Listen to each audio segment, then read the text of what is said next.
welcome to Needle Notes with Stitcher Trish and her nerdy husband Steven. Woohoo! Today is Saturday, March the 9th, 2024. This is flosstube number 19 for us. Woohoo! Well, welcome and thank you for logging on to our channel and watching our latest installment of videos. It's a beautiful rainy Saturday here in central North Carolina. It seems like, every other day we get rain. As of late. Yeah. Oh, that was exciting. So it was a great day to be inside this morning and just sit and stitch. I did that for a little while and then we decided we needed to record. So we're happy to be with you today and we're going to jump right in. I'm going to show you all the things that I've been working on for it's been right at 2 months since we did our last video. About that. Yeah, about that. So I've got a couple of new starts for you. Here is the actual finished product, or what it should look like when I'm done. It's called Dream Lover by the Silver Lining. This pattern is from 1998, so it's been around a little while. I'll show you what I've gotten done on it so far, if I can get it turned the correct way. So I have one little corner down here, and this is the bottom part of the top flower. This is a new kind of stitch for me. This thing is a full coverage. It is very confetti heavy. I've never done a piece like this before, so it's been very challenging. I think I spent about 3.5 weeks working on this. This piece is going to be for my mother's birthday, allegedly, which is in December. So the hope is that I can actually get it completed by December. I'm enjoying working on it, but it just looks like a big purple blob right now. So this is on a piece of 40 count linen called I Try from Fortnight Fabrics. It was part of their gray collection that they did a couple years ago. I'm doing this with DMC. Everything's, since the pattern's from 1998, everything's charted in DMC, and I'm using one strand over two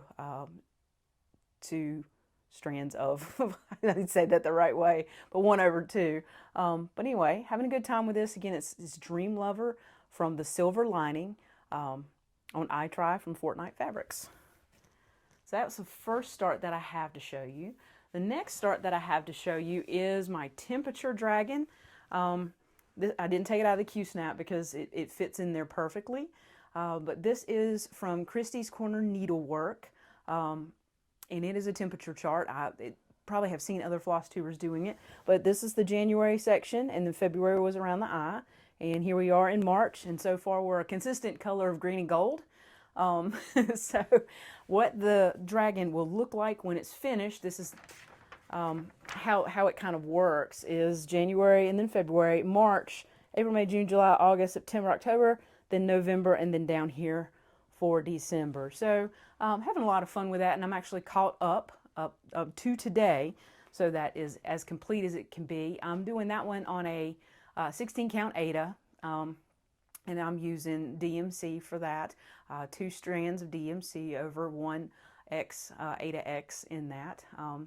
So it's coming along really well, and I just pretty much catch up on it once a week. So those are the 2 new things that I've started. Everything else that I have to show you are things that I've been working on for a while. So the next piece I want to show you is my Templar Prophecy by Long Dog Samplers. What have I been working on this one, Stephen? About 3 years, you think? About that. About that.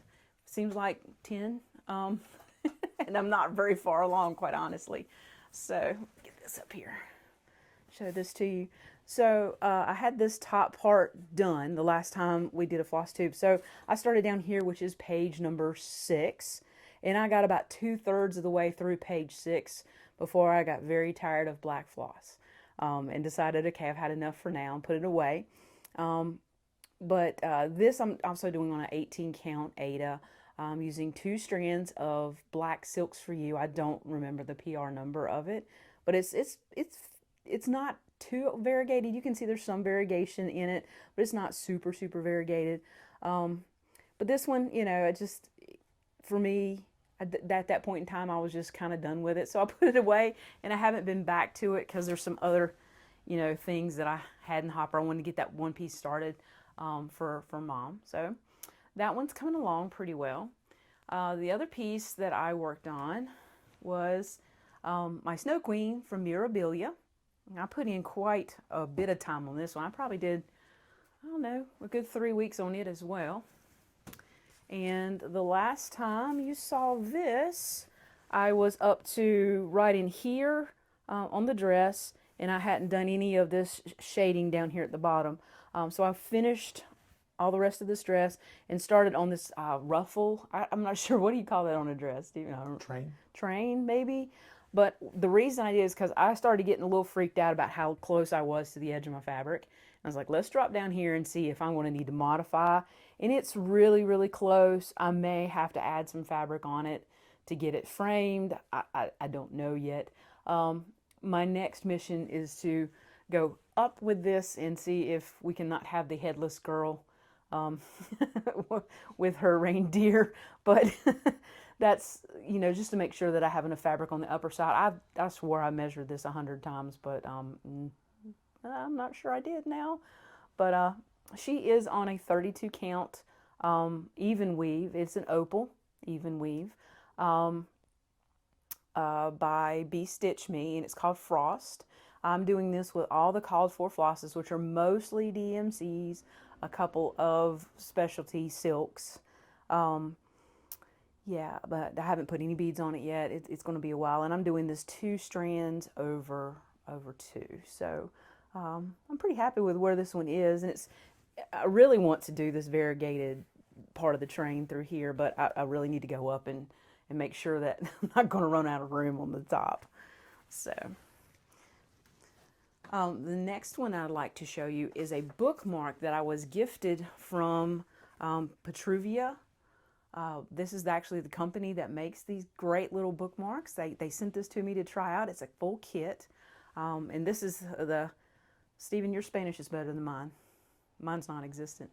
Feliz Dia de los Muertos. Thank you, because my Spanish is non-existent because I took French in school, and that was 30 plus years ago.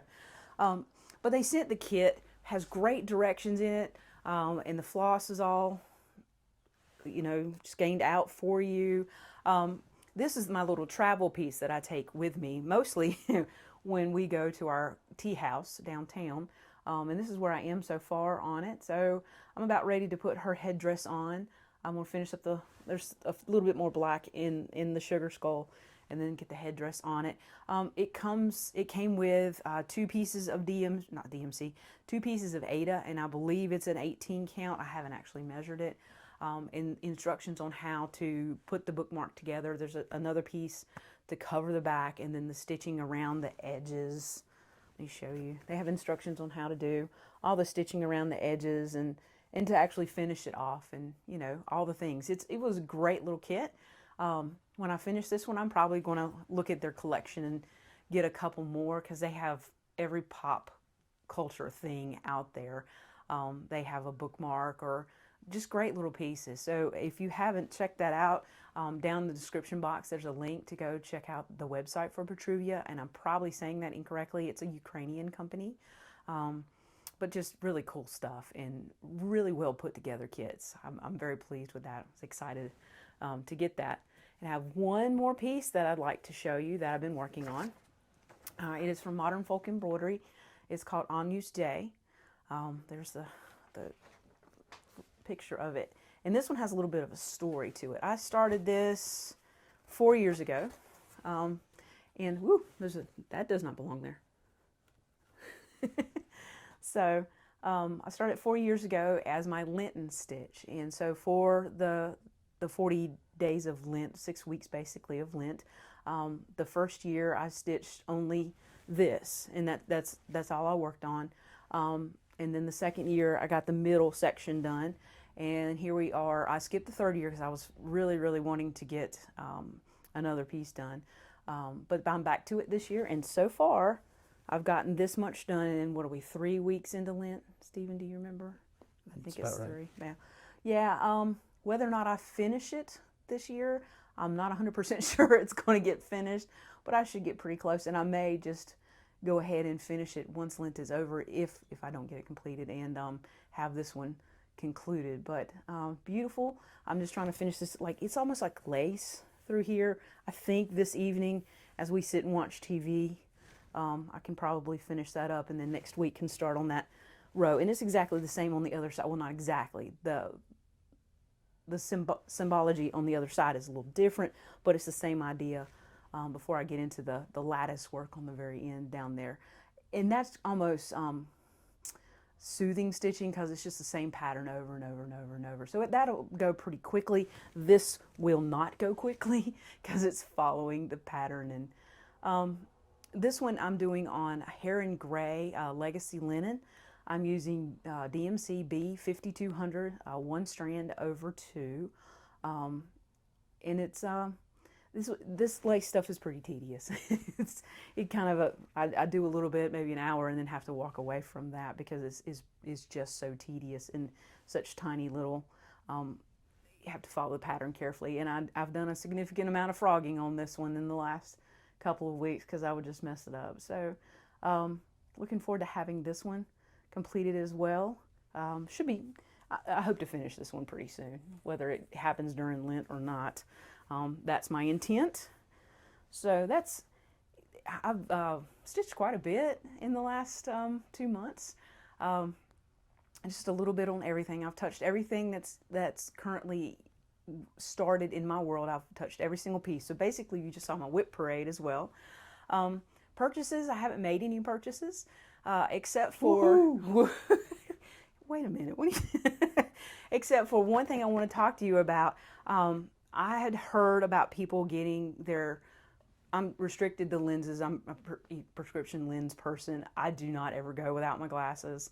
And I've been wearing for a long time these crafting glasses that you sit over top of your glasses. And they're real big and they're real heavy. And I'd have a huge dent on my nose by the time I got stitching every night.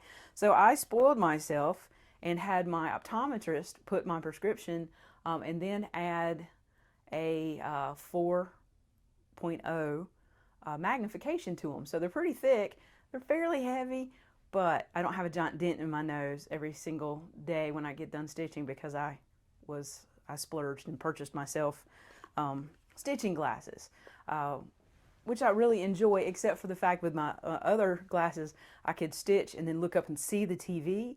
With those on, I have to look over the frames because the magnification's so strong it almost makes me sick to look up at the TV. Looking at my stitching is fantastic, but looking up at anything else, not so fantastic. So there's the drawback if you do stitching glasses. I have to take them on and off or put them up on my head or something like that to keep from getting woozy when I look away from the stitching. So that's kind of been my stitching adventures for the last couple of months. Real quick kind of advertisement. Stephen and I have an Etsy shop. It's called Foreverusneedleraft. There's a number of bags in there right now, project bags. There's some flamingos and some sugar skulls and cats and all kinds of interesting little things, and a few needle minders and scissors fobs in there. So we'd love for you to take a look at that if you're in need of new stitching companions. Real quick life update for us. It's been pretty much go to work, come home, just doing the thing. We haven't had any big life changes, or we've not gone any trips or done anything weird or interesting. Stephen's fighting with a little sore back. Oh, not a little sore back. Yeah, it's been a little bit incapacitating for him, but Let's just say I've been taking my cane to work every day. yeah, so we're hoping that's going to ease off a little bit sometime in the near future. I started working full-time again for our, I've been working for a bus company, driving for them, and was asked to take a position as their driver recruiter and training coordinator. So I'm back in the classroom teaching, but teaching how and learning. And learning. I'm learning. Ooh, wow. The learning curve is pretty steep for Trish right now. But teaching folks how to drive motor coaches and in the specific way that we want motor coaches driven for our company. I'm learning how to teach people how to take the DMV entry-level driver's test, which means that I've had to learn a huge amount of information to help teach them that. Because when I got my CDLs, I did it on a school bus, which is a whole lot simpler than when you go test for a motor coach, because a motor coach has a whole lot more parts to it. So that's, yeah, I've been very busy with that. It's been fun. I'm enjoying the learning curve part of it. It's just back to the grind kind of thing, but that's okay. I'm not very old and I didn't need to be fully retired anyway.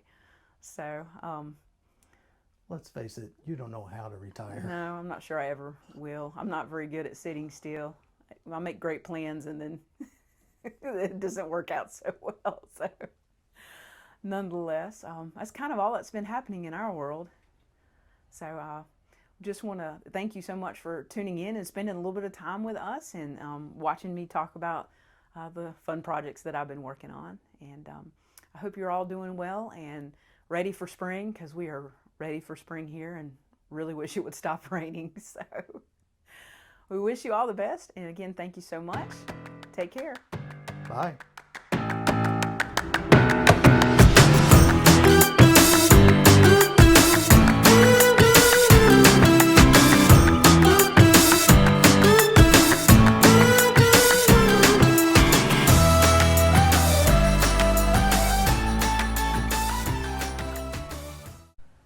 I can't do it if you don't count down.